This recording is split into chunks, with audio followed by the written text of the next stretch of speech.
Today's top stories. The Agriculture Minister suggests it's not all doom and gloom in the sector. A British Navy ship docks in port after major drug hauls in the Caribbean, and 3 die in a World Cup stadium accident in Brazil. Welcome to Nation News for Wednesday, November the 27th, 2013. I'm Bertram Niles. You want your loved ones around to celebrate, especially those living far. And with Digicel Top-Up, Dad can help you bring life to the party and be part of the celebration. Ask him to send you Digicel Minutes. Receive free instant additional credit. Stay connected here and there. Ask your family abroad to send Digicel Minutes today. Barbados produces more food than you think, even though the import bill is said to be far too high. According to Minister of Agriculture Dr. David Eswick, the country grows and makes most of the food it consumes, including almost all of its poultry. He made the statement this morning while addressing the launch of the pilot food zone project, which will see selected areas used primarily for food production. That we produce about 60 to 65% of all of the consumption in Barbados. And there are only about 15 to probably 20 different items that we import heavily in Barbados.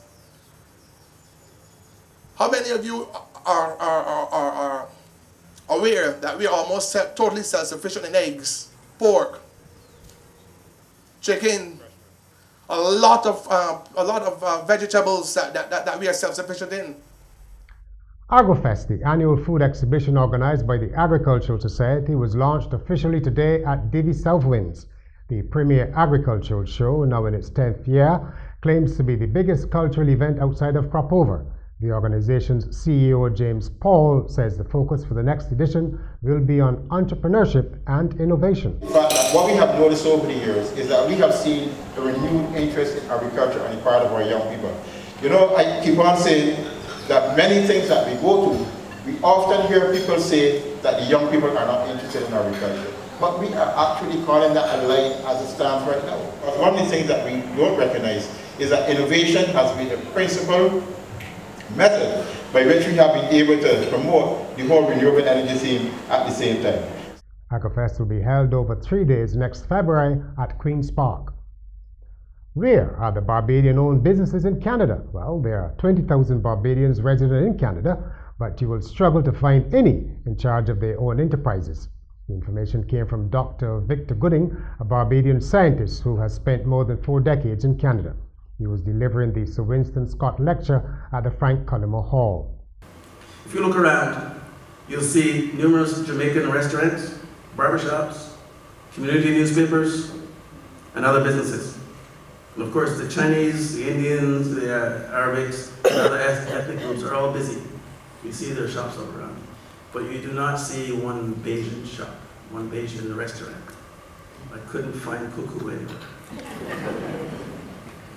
Dr. Gooding, who represented Barbados at the 1976 Olympics, added, however, that Barbadians had made significant contributions to Canada in both the public and private sectors. The Royal Navy ship HMS Lancaster arrived in Barbados today to complete its 6.5-month deployment in the Caribbean. The ship has been in the area to provide humanitarian assistance during the hurricane season, which ends officially on Saturday.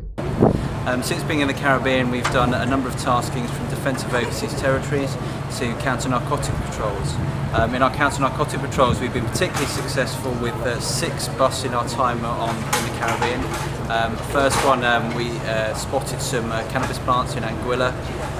We then moved on to a 100-kilogram cannabis bust on a yacht with a street value of just over $1 million US. We had a disruption of cocaine and marijuana on a go fast. We then moved on to a massive bust in August. That was 680 kilograms of cocaine with a street value of well over $150 million US.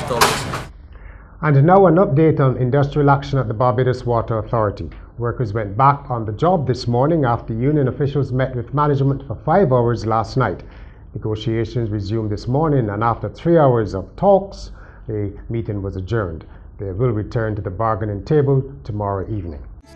At Courts, every day we bring affordability, convenience, innovation, and style to over 1 million customers in 11 countries. From homes to communities, we are proud to make a difference in the lives of many across the region. Courts, bringing value home.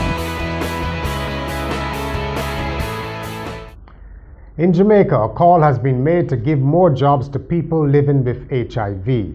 Ainsley Reid, who is living with the disease, said many people like him were unemployed. You just lose your job and you get that, whatever amount that is, you have to pay light bill, you have to pay water rate. In a few months' time, that dries up. No wonder many people living with HIV may have considered sex work.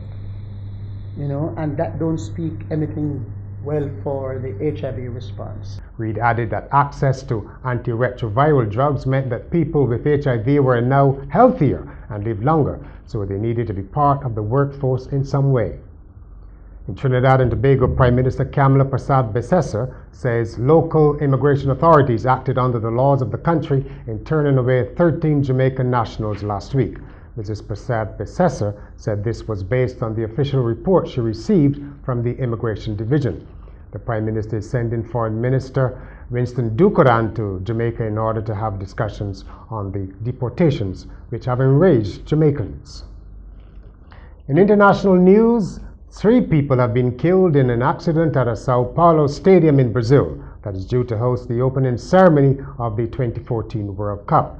A senior local fire official said crews were called to the stadium after reports of a collapsed crane fell onto the stadium, destroying parts of the stands.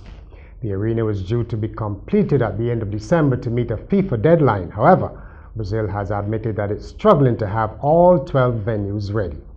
Construction problems and public protests have delayed the projects. And in sport, half-centuries by Kieran Powell, Marlon Samuels and Darren Bravo were not enough to save West Indies from a 5-wicket defeat to India in the third and final one-day international in Kanpur. Opener Powell struck 70, Samuels 71 and Bravo 51 as West Indies posted 263 for 6 off their 50 overs. A century by opener Shikhar Dhawan and 55 from Rudrav Singh helped the hosts to 266 for 5 and a 2-1 series victory. And that's Nation News for today, Wednesday, November the 27th. I'm Bertrand Niles.